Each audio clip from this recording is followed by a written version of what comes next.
एकदम निष्पक्ष होनी चाहिए।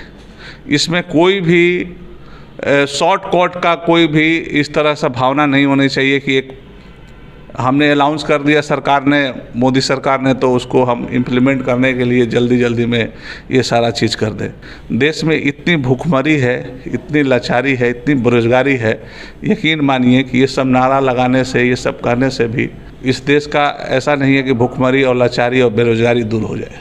हमारे विपक्ष के नेता राहुल गांधी जी ने कहा कि आप इस चीज़ को जाके तुरंत एक्शन में जो भी करना हो तुरंत निर्णय लीजिए। 44 कैसे लाएंगे और 44 लाने के लिए कहाँ से पैसा खर्चा करेंगे वो बताएंगे, तभी तो आप खरीद पाएंगे या जिता के लाएंगे। वो भारतीय जनता पार्टी से कितना पैसा लेंगे, भारतीय जनता पार्टी को कितना जिता के, जितना कम से कम वोट काट के उनको मदद करेंगे। नमस्कार, मेरा नाम है आसिफ और आप देख रहे हैं डायनेमिक भारत न्यूज़। अब इस समय हमारे साथ कांग्रेस के चिनारी के विधायक प्रत्याशी रोहित पासवान जी हैं। हम इनसे बात करेंगे जातिगत गणना को लेकर के। केंद्र सरकार ने जातिगत गणना कराने का फैसला ले लिया है। ये फैसला क्यों लिया है और इसके पीछे राहुल गांधी जी ने प्रेस वार्ता करके बताया कि हमने सरकार को झुकाने का काम किया है। क्या कुछ है इसके पीछे की सच्चाई, हम इन्हीं सब मुद्दे पर इनसे बात करेंगे और इनसे जानने का प्रयास करेंगे कि क्या आने वाले वक्त में कुछ और जो विपक्ष का जो मुद्दा था, क्या उस पर भी केंद्र सरकार काम करेगी। रोहित जी, स्वागत है आपका चैनल पे हमारे। डायनेमिक भारत पे अभी 1 बज रहा है, इस कड़कड़ाती धूप में भी आप लोग आए इंटरव्यू लेने, इसके लिए बहुत बहुत धन्यवाद। हमारे पार्टी कार्यालय में हैं, हम लोग बैठे हुए हैं, आपको सूचना मिला तो आपने आया इंटरव्यू ले, इसके लिए भी धन्यवाद और सारे टीम के भी आपको बहुत बहुत धन्यवाद। रोहित जी, सबसे पहला और सबसे सीधा सवाल, किस जाति से आप, कौना जाति से आप हैं? कोना जाति से का हमनी के तब सासाराम से दक्षिण छोड़ के करीब 18 किलोमीटर दूर एक छोटा सा गांव है हमारा खड़िया, जो कि शिवसागर प्रखंड में आता है और वहीं के हम लोग रहने वाले हैं। और वैसे तो हम लोग पासवान जाति से आते हैं, लेकिन जात के नाम पे जब आप जाति प्रमाण पत्र बनाने जाएंगे तो उसमें दुसाध लिखा जाता है। अच्छा। तो हम लोग दुसाध जाति से आते हैं, जो कि प्रमाणित किया हुआ हमारे भारत सरकार का सर्टिफिकेट है।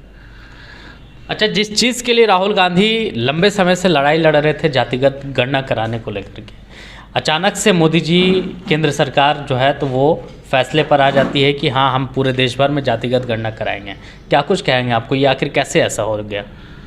हमारे जन नायक राहुल गांधी जी जो हमेशा पार्लियामेंट से लेकर सड़क से लेकर संसद तक बात उठाने के लिए पुरजोर कोशिश किया कि जातिगत जनगणना होने से जो गरीब, जो एकदम अंतिम छोर के जो पौधान पे जो गरीब बैठा है, जिसकी जाति जो एकदम छोटी सी है और वो जाति का कोई भी पूछने वाला इस देश में नहीं है, उसका आवाज़ उठाया है पार्लियामेंट में। और एक बार नहीं, वो सड़क पे भी आकर इस बात को पुरजोर उठाए हैं कि जातीय गणना होने से जितनी भी देश की छोटी मोटी जातियाँ होंगी उसको उस तरह से सरकार व्यवस्था करके उनको सुविधा देगी जो कि वो अगली पंक्ति में खड़े हो सकेंगे।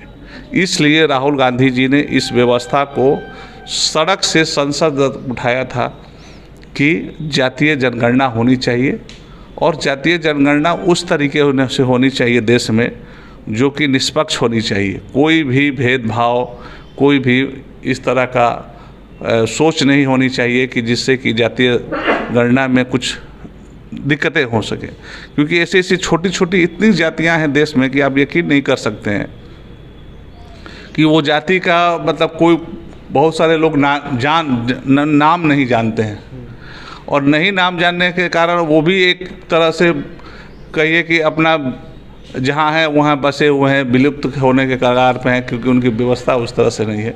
इसलिए राहुल गांधी जी ने इस चीज़ को उठाया था और आज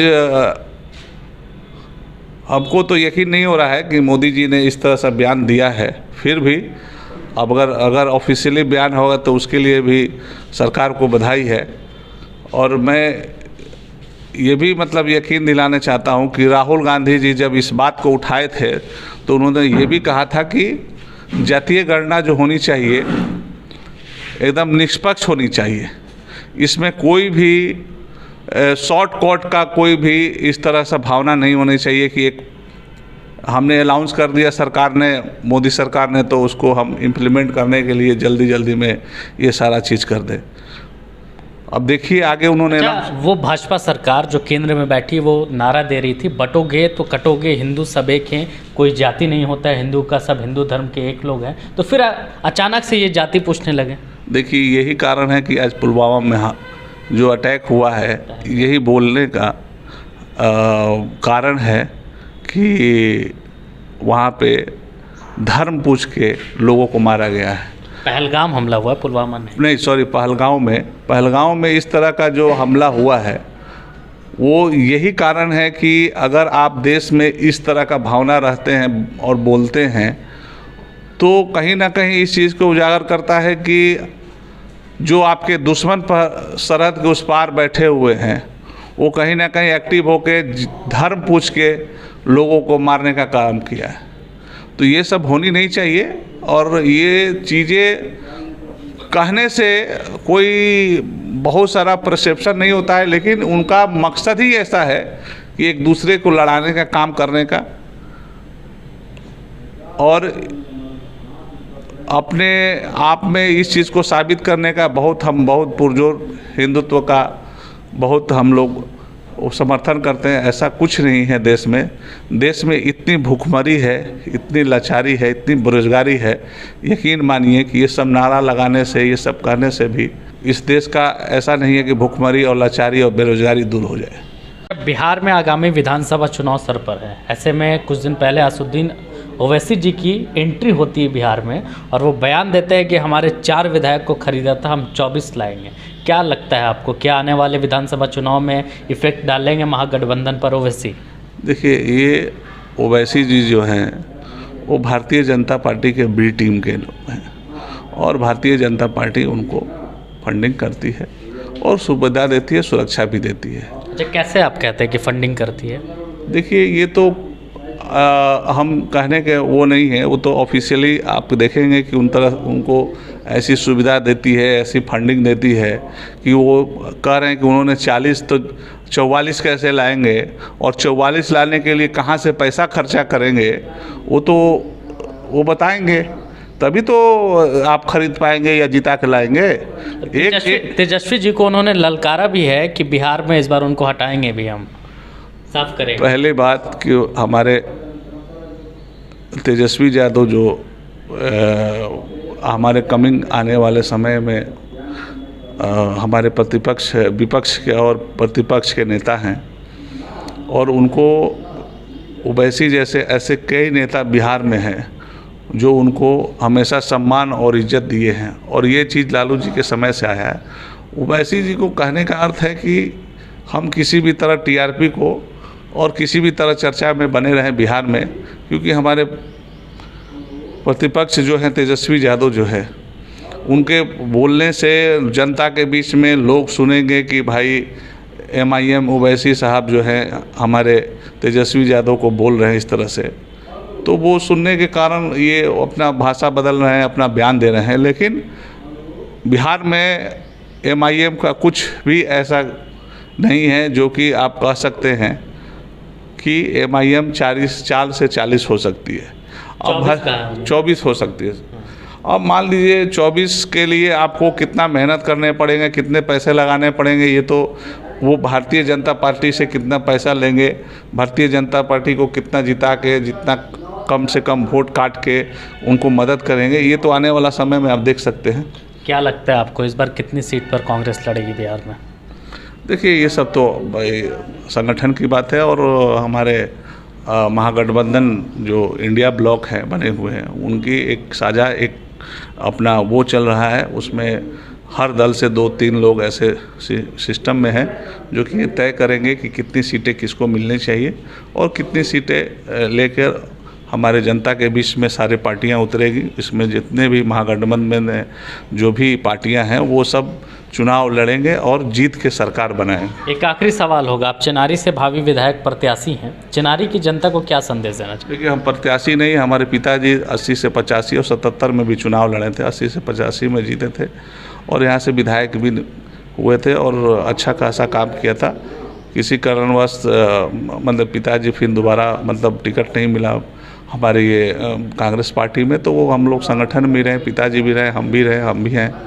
तो प्रत्याशी क्या है, हम लोग संगठन का काम करते हैं और संगठन कांग्रेस पार्टी जिस पे विश्वास करेगी, आला कमान जिसको टिकट देगा, वो यहाँ से प्रत्याशी होगा और वो चुनाव लड़ेगा और जीतेगा। ये तो कोई ऐसा नहीं है कि हम भावी प्रत्याशी बन जाएं तो हम प्रत्याशी ही हो गए, लेकिन सिस्टम बना हुआ है हमारे ऑब्जर्वर से लेके ग्रास रूट पे, पंचायत स्तर पे लेके के पटना जिला प्रदेश, ये सब कमेटियां बनी हुई हैं जो कि रिपोर्ट जाता है AICC को। उस हिसाब से चुनाव किसको लड़ाना है, कौन जीतेगा, कौन जिताऊ कैंडिडेट है, कौन मजबूत है और किसके ऊपर वोट होगा, क्या होगा, ये सब रणनीति होने के बाद ही कोई भावी हो सकता है। उससे पहले भावी नहीं, हम लोग एक सदस्य हैं, एक छोटा कार्यकर्ता है। तो देखिए, अभी आपने सुना रोहित पासवान जी को, जो कि कांग्रेस के नेता हैं और साथ ही साथ चिनारी के भावी विधायक प्रत्याशी भी हुए। इन्होंने साफ तौर पर कहा कि जातिगत गणना कराने से लोगों को बेनिफिट मिलेगा और साथ ही अगर ऐसा सरकार सोच रही है कि इस जातिगत गणना की जो बात आई है इससे पहलगाम हमले को लोग भूल जाएंगे, तो ऐसा कतई नहीं होगा। और साथ ही साथ ओवैसी को लेकर के इन्होंने कहा कि ओवैसी को भाजपा सपोर्ट करती है, भाजपा की बी टीम है। ऐसी वीडियो के लिए हमारे साथ बने रहें। अगर ये वीडियो आपको अच्छी लगी हो तो इस वीडियो को शेयर करें और हमारे चैनल को सब्सक्राइब करना ना भूलें। धन्यवाद।